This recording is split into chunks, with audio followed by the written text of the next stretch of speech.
നിലമ്പൂർ നിയമസഭാ ഉപതെരഞ്ഞെടുപ്പിന്റെ പരസ്യ പ്രചാരണം നാളെ അവസാനിക്കാനിരിക്കെ വോട്ടുറപ്പിക്കാനുള്ള എല്ലാ ശ്രമങ്ങളും ശക്തമാക്കിയിരിക്കുകയാണ് എല്ലാ മുന്നണികളും. മണ്ഡലത്തിൽ LDF ഇന്ന് മഹാകുടുംബ സദസ്സ് സംഘടിപ്പിക്കുന്നുണ്ട്. CPIM general secretary MA Baby ഉൾപ്പെടെ ഈ സദസ്സിൽ പങ്കെടുക്കും. കോൺഗ്രസിന്റെ സ്ഥാനാർത്ഥിയായ UDFന്റെ സ്ഥാനാർത്ഥിയായ ആര്യാടൻ ഷൗക്കത്തിനായി AICC general secretary KC Venugopal, ഒപ്പം തന്നെ പ്രതിപക്ഷ നേതാവ് VD സതീശൻ ഉൾപ്പെടെയുള്ള പ്രചാരണത്തിനെത്തുകയാണ്. D ബിനോയ് ചേരുന്നു. ഏതൊക്കെ രീതിയിലാണ് പ്രചാരണം അതിൻ്റെ മൂർധന്യാവസ്ഥയിൽ മുന്നോട്ട് പോയിക്കൊണ്ടിരിക്കുന്നത്? അവസാന ലാപ്പിൽ ഏതൊക്കെ തന്ത്രങ്ങൾ പയറ്റാനാണ് ശ്രമിച്ചുകൊണ്ടിരിക്കുന്നത്? D ബിനോയ്. ഇന്നലെ ഒരു സൂപ്പർ സൺഡേ എന്ന് വേണമെങ്കിൽ പറയാൻ കഴിയും. കാരണം എല്ലാ പാർട്ടികളുടെയും സമുന്നതന്മാരായ നേതാക്കന്മാരെ മണ്ഡലത്തിലെത്തിക്കാൻ എല്ലാ പാർട്ടികൾക്കും കഴിഞ്ഞു എന്നുള്ളതാണ് ഏറ്റവും വലിയ പ്രത്യേകത. ആളെ കൂട്ടിയുള്ള ഒരു പ്രചാരണ രീതി തന്നെയാണ് എല്ലാ മുന്നണികളും അവിടെ പ്രാവർത്തികമാക്കിക്കൊണ്ടിരിക്കുന്നത്. പ്രത്യേകിച്ചും LDFും UDF കഴിഞ്ഞ ദിവസങ്ങളിലൊക്കെ നമ്മൾ കണ്ടതാണ്. പ്രിയങ്ക ഗാന്ധി എത്തിച്ചുകൊണ്ട് വലിയ തരത്തിലുള്ള ആൾക്കൂട്ടത്തെ സംഘടിപ്പിച്ചുകൊണ്ട് നടത്തിയ റാലികൾ. ഇത്തരത്തിൽ വോട്ടർമാരെ ആകർഷിക്കുന്ന തരത്തിലുള്ള ചില നീക്കങ്ങളാണ് എല്ലാ മുന്നണികളുടെ ഭാഗത്തു നിന്നും ഉണ്ടായിക്കൊണ്ടിരിക്കുന്നത്. അൻവർ ആകട്ടെ അവിടെ യൂസഫ് പത്താനെ എത്തിച്ചുകൊണ്ടായിരുന്നു വലിയ തരത്തിൽ മറ്റൊരു നീക്കം നടത്തിയിരിക്കുന്നത്. അങ്ങനെ എല്ലാ അർത്ഥത്തിലും ജനക്കൂട്ടത്തെ കൂടുതൽ പങ്കെടുപ്പിച്ചുകൊണ്ട് അല്ലെങ്കിൽ ആൾബലം പുറത്തു കാണിച്ചുകൊണ്ട് ഉള്ള ഒരു പ്രചരണ പരിപാടി തന്നെയാണ് എല്ലാ മുന്നണികളും അവിടെ ഇപ്പോൾ നടപ്പാക്കിക്കൊണ്ടിരിക്കുന്നത് നമുക്ക് പറയാൻ കഴിയും.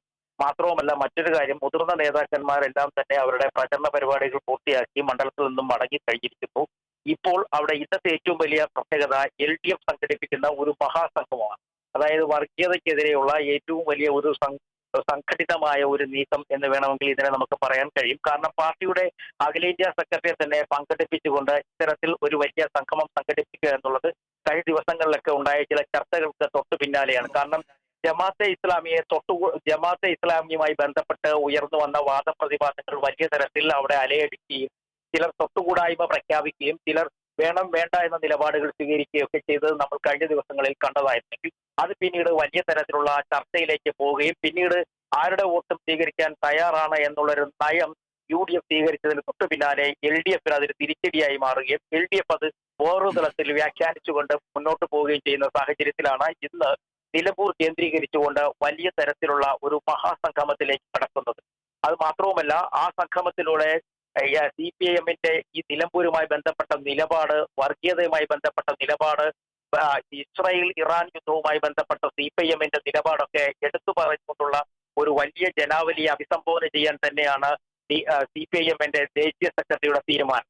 കഴിഞ്ഞ ദിവസങ്ങളിലൊക്കെ തന്നെ ചില വാക്കുകൾ കൊണ്ട് ഇസ്രായേൽ ഇറാൻ യുദ്ധത്തെ മുഖ്യമന്ത്രി പറഞ്ഞു പോയെങ്കിലും അതിനപ്പുറത്തേക്ക് ചില സാമുദായിക പിന്തുണകൾ കൂടി നേടിയെടുക്കുക എന്ന ലക്ഷ്യത്തോടു കൂടി ചില വാക്കുകൾ CPIM ദേശീയ സെക്രട്ടറി ഭാഗത്ത് ഉണ്ടാകുമെന്നുള്ളത് ഒരു പ്രത്യേകത കൂടി നമുക്ക് അവിടെ നിന്ന് പ്രതീക്ഷിക്കാം. അതേസമയം UDF ആകട്ടെ UDF ഒറ്റക്കെട്ടാണ് എന്നുള്ള എന്ന് തെളിയിക്കുക എന്ന ഒരു തീരുമാനത്തിൽ ഉറച്ചു നിന്നുകൊണ്ട് തന്നെയാണ് AICC general secretary KC Venugopal, ഒപ്പം പ്രതിപക്ഷ നേതാവ് VD സതീശൻ, അതുകൂടാതെ പാണക്കാട് കുടുംബാംഗങ്ങൾ, PK കുഞ്ഞാലിക്കുട്ടി ഉൾപ്പെടെയുള്ള നേതാക്കന്മാർ ഇന്ന് നഗരത്തിൽ മുഴുവൻ, അതായത് നിലമ്പൂരിന്റെ പ്രധാനപ്പെട്ട കവലകളിലൊക്കെ ഇറങ്ങി അവർ ജനക്കൂട്ടത്തെ കാണുകയും വോട്ടുകൾ ചോദിക്കുകയും ചെയ്യും. ഇതുവഴി വലിയ തരത്തിൽ ഒരു പിന്തുണ UDFനെ നേടിയെടുക്കാൻ കഴിയും എന്നുള്ളൊരു ഒരു ചിന്ത അവർക്കുമുണ്ട്. എന്തായാലും BJP ആകട്ടെ അതൊന്നെല്ലാം വ്യത്യസ്തമായി മാറിയെന്നുകൊണ്ട് അവരുടെ പ്രചരണ പരിപാടികളിൽ കാര്യമായ ഒരു വലിയ നേതാവിനെയോ ഹീറോയെയോ ഒന്നും എത്തിക്കാൻ ഉദ്ദേശിച്ചു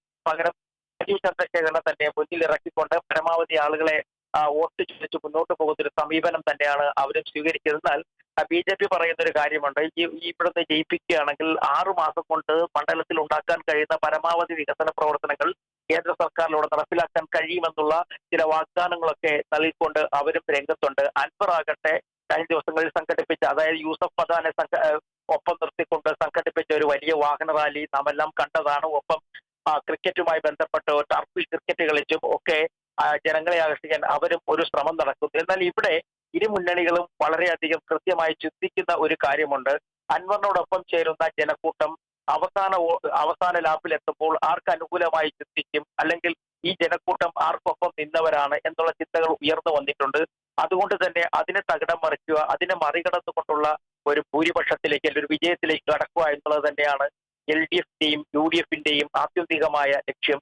അതുകൊണ്ട് തന്നെയാണ് പരമാവധി ആളുകളെ കൂട്ടിക്കൊണ്ട് LDFും UDFും അവരുടെ പ്രചാരണ പരിപാടികൾ സംഘടിപ്പിക്കുന്നത്. MS. നിലമ്പൂർ നിയമസഭാ ഉപതെരഞ്ഞെടുപ്പിന്റെ പ്രചാരണത്തിന്റെ മൂർധന്യത്തിലേക്ക് കടക്കുന്ന ഈ വേളയിൽ ഓരോ മുന്നണിയും ഓരോ സ്ഥാനാർത്ഥിയും ഏതൊക്കെ രീതിയിലുള്ള പ്രചാരണത്തിന്റെ ശക്തി തന്ത്രങ്ങളാണ് ഉപയോഗിച്ചുകൊണ്ടിരിക്കുന്നത് എന്ന് വ്യക്തമാക്കുകയായിരുന്നു ഡി ബിനോയ്.